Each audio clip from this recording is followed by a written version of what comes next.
Alright, welcome back to Kuchu TV, the media project of the Kuchu Diaspora Alliance. As we promised you in an earlier segment, we are connecting directly to Nairobi to hear from refugees themselves about the situation, their situation in Nairobi. Remember, earlier on, last week, we featured the plight of refugees in Kakuma camp. Now we are focusing on the refugees in Nairobi. And online we have Xavier. Xavier, not real name for security reasons, is a refugee, one of the refugees who have fled Uganda into Kenya. Xavier? Yes? Welcome to the program. How are you doing? I'm doing great. How are you? We are wonderful, but also very concerned about your situation as refugees in Nairobi. There is a lot of background noise. Could you please have it reduced? Okay. All right, Xavier. Could you please share with our listeners and viewers about the situation of LGBT, Ugandan LGBT refugees in Nairobi? What is happening? How are you surviving? Tell us the story. As we came into Nairobi, we tried to look for organizations that could help us, the LGBT organizations. We got those organizations, but they kind of used our programs to their advantage. They received funds from foreign countries, and when we tried to get that money for our help, they were giving us little money, so many of us started hiring ourselves. Hello? Yes, we are listening. So the organizations actually fundraised money in your names, but just gave you a little bit, and you stayed challenged and cannot afford anything. Yeah, actually, some of us went into male prostitution. Male prostitution? Yes, which is totally devastating, I know, but we have nothing to do because you can't live in a situation whereby you can't eat, you can't clothe yourself, you can't buy water, and Nairobi is a big city whereby there's a lot of inflation, so we have to survive, and that is the only thing we have to do to become Ugandan. Shame, that is really very painful. About how many are you?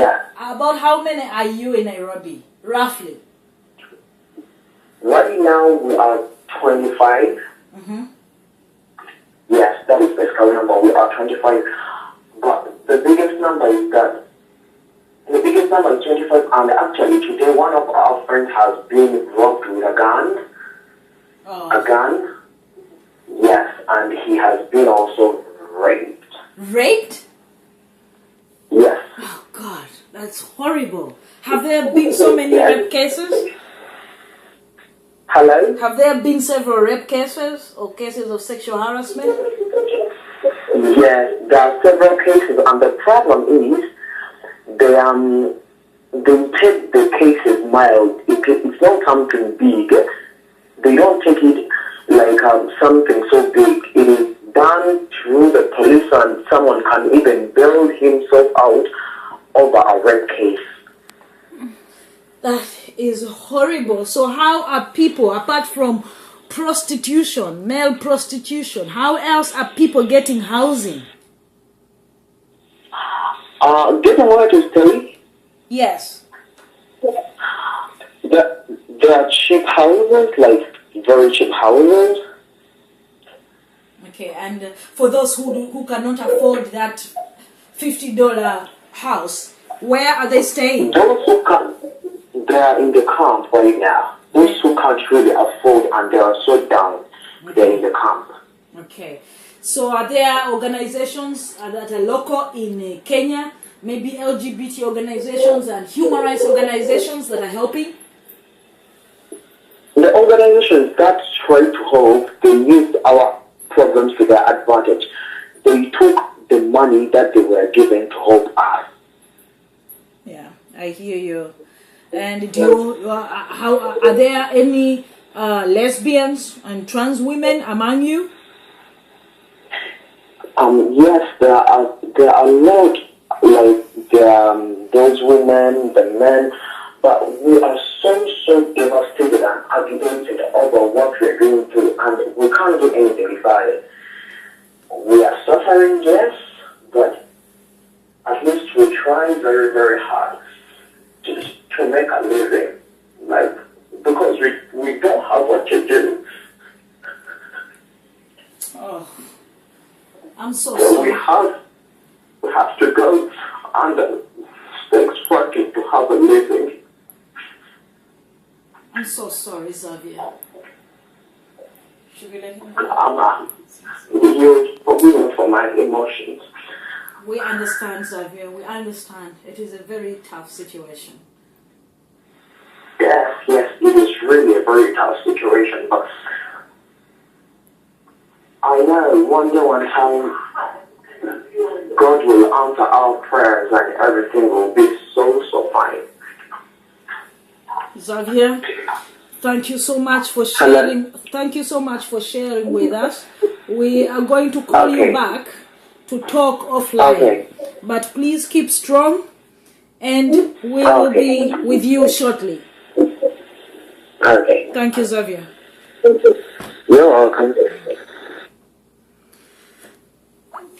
Now, that is how this situation is. He broke down into tears. Yeah. And that is why I decided that we should let him go and talk to him after the program, just to encourage him. But such is the situation of LGBT refugees in Nairobi. You have heard Xavier saying that the only way that they can survive, excuse me, is by turning into male prostitutes. With the high inflation rates in Nairobi, this is the only way they can survive.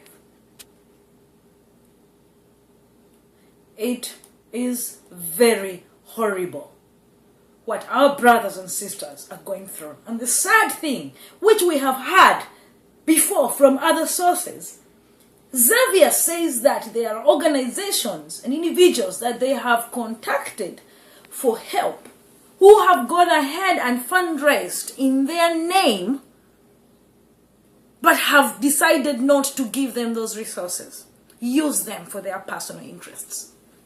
It is really sad, guys, isn't that? It is sad. Robert, you've been working a lot with me on these refugees in Kenya. Do you have anything to add on what Xavier has said in terms of how people are surviving? Yeah, maybe I can talk shortly about I made some calls about people in Nairobi. I made some calls with people in the Kakuma camp. It seems to be like the same story as Xavier mentioned, because they all say that they are not helped. They say they don't have food. People are suffering. They are being tortured. They are being raped, as you hear saying. And now you see somebody was raped today, today. Yeah. And now you see they are now turning into the male prostitution to look for money to survive. It's really a tough time.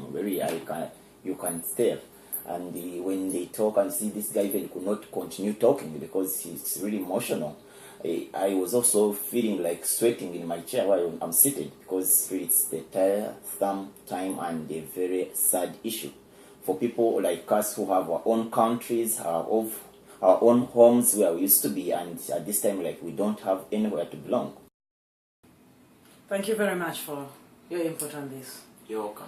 This is a very touching issue. Mr. Mawanda, Yes. you heard what Xavier said for yourself. Yeah. How do you feel about it? It is really touching, very disturbing, and very emotional. And think about it. Why would someone go through what they are going through? It is so real. It's horrible, Right? Yeah.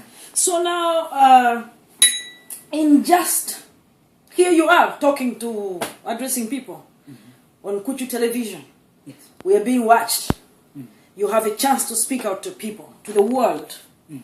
What two challenges can you put to all of us, all those who are viewing us, all of us here, especially in terms of human rights organizations, LGBT organizations in Kenya, LGBT organizations in Uganda, LGBT organizations internationally, international human rights organizations. What two challenges can you bring to us? I think that the two challenges are, one is that human rights organizations in Kenya or LGBT organizations in Kenya, those are actually who are actually fundraising on behalf of the refugees, the LGBT refugees in Kenya, should be transparent and accountable to these people. Why would you start fundraising without, involving, consulting the people that you're fundraising for, or trying to create awareness about? They should know why you're doing it, what your intentions are, and how they are going to benefit from those efforts. So it should be in consultation. It should be, those projects should be by those organizations, but for the refugees themselves. So they should really be involved in those kind of projects that they are bringing up.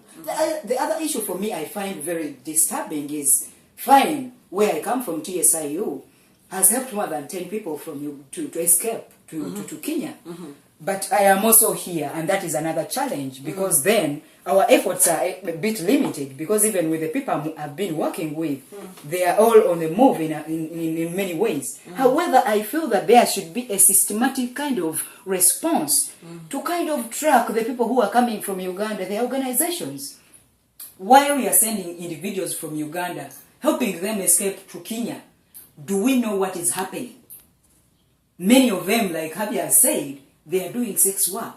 They are raped. We've had the cases of people being raped. The other week I had, because I've kept in touch with the people who are there, some of them are our members, and they've told me that some of them have been poisoned.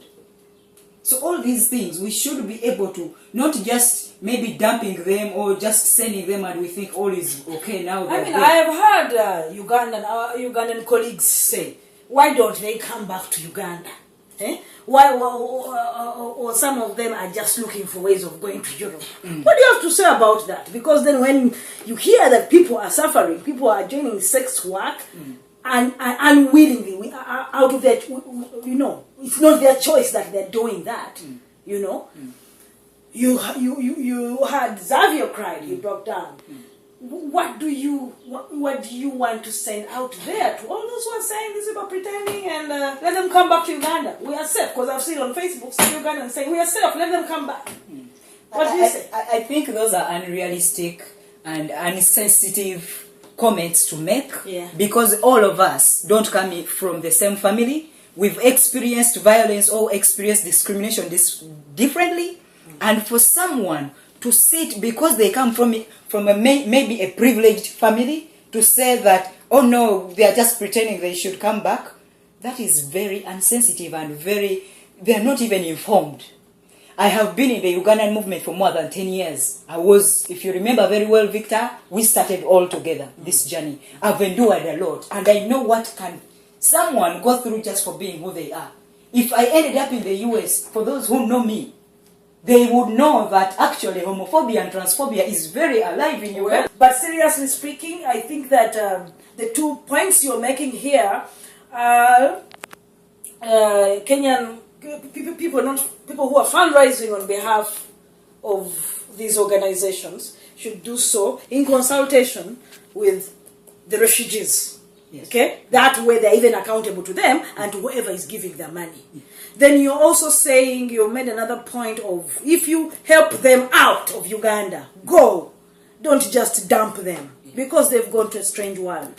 Find out the resources. Where can they go for medical services? Where can they go in case they need counseling? Where can they go in case they need some subsistence? Did I capture your points right? Yeah, but I also want to add on what you said about these Ugandans who are actually, because I've seen these comments, especially when there was an attack in Kakuma to one of the LGBTI people. I think that those comments were really from an uninformed kind of place or view, and they are based on biases, and they are based on personal sentiments. And malice, I think. And malice, yes. And for me, I was really disturbed, and I commented on that. The other issue is, I think that we should also own this as activists, where we are speaking strongly about how how there is so much that is going on in Uganda. We should also bring out the picture of the local LGBTI, not only in Uganda but in Kenya, struggling to live. These are strange, this is a strange land they have gone to. They don't even know where to start from. But at the same time, I want people to feel that it's not a crime if you leave your country for safety. If you feel you're not safe. I know of some activists who are still holding on to in Uganda just because they are scared. Maybe my other fellow activists will say, I've deserted. It's not about deserting or not deserting. It's about your life. You are a better activist alive. To tell you the truth, me, when I think about what David had to go through just because he was an activist and who he was, I wouldn't want someone to go through the same thing on the hands of the homophobes and transphobes in Uganda that we very well know, just in the name of pretending, in the name of just, remaining a big activist or remaining this person that maybe I'll receive this or that favors. A hero. No, you can't be a hero dead. Yeah, that's correct, Nicholas, I think, and I hope that our viewers have taken note of the kind of things that they can do as human rights activists and defenders, civil society in general. Robert, just one challenge for our viewers out there. Oh, yeah. In terms of the refugee situation. Yeah, I think my challenge here, I need to talk about unity and cooperation, like as Uganda and other countries in Africa and all over the world. We have LGBT people with their human and like any other human being. We have human rights people, and everybody really to know that it's a human right for a human being. I call upon the almost Africa and the whole world, like we need to cooperate on this issue because it's not one person's issue. Let's take it to be like our own issue. As in Nairobi, we have some LGBT organizations. As we are talking now here in US, as LGBT people having all these issues, like we are having this battle fighting it, we fight for our rights and our fellow LGBT rights. I will call upon the organizations in Nairobi also to do the same. When these people run to their land, let them also treat them like brothers and sisters. At least if they can, people who can afford, like in other organization, to give them like safe houses where these people should be sleeping and something to eat, it would be better. It's also another contribution, like it would help these people survive instead of selling themselves into sex and survive from your body. It's really hurting. As you know, Victor, we've been working long about this LGBT in Nairobi, and whereby we've been trying to make sure that these people are safe. As KDA partnering with the Global Justice Institute in New York, we decided to get a safe house, which we are going to open soon in this week. I'm sure the house will be starting soon, like in this week, but it's soon really we are going to start this house.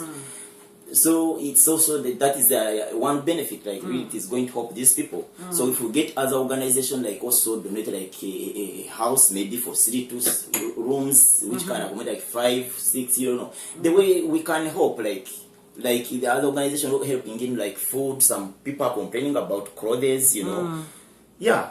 So let's take it an issue like it's a human rights issue. Respect people's rights. Like these people have their own rights. They need to be looked after so that we can do the work. I think that's what I would do. Maybe call upon for people to put in their efforts. Let's not all of us really treat these people like they are not human beings. Yeah.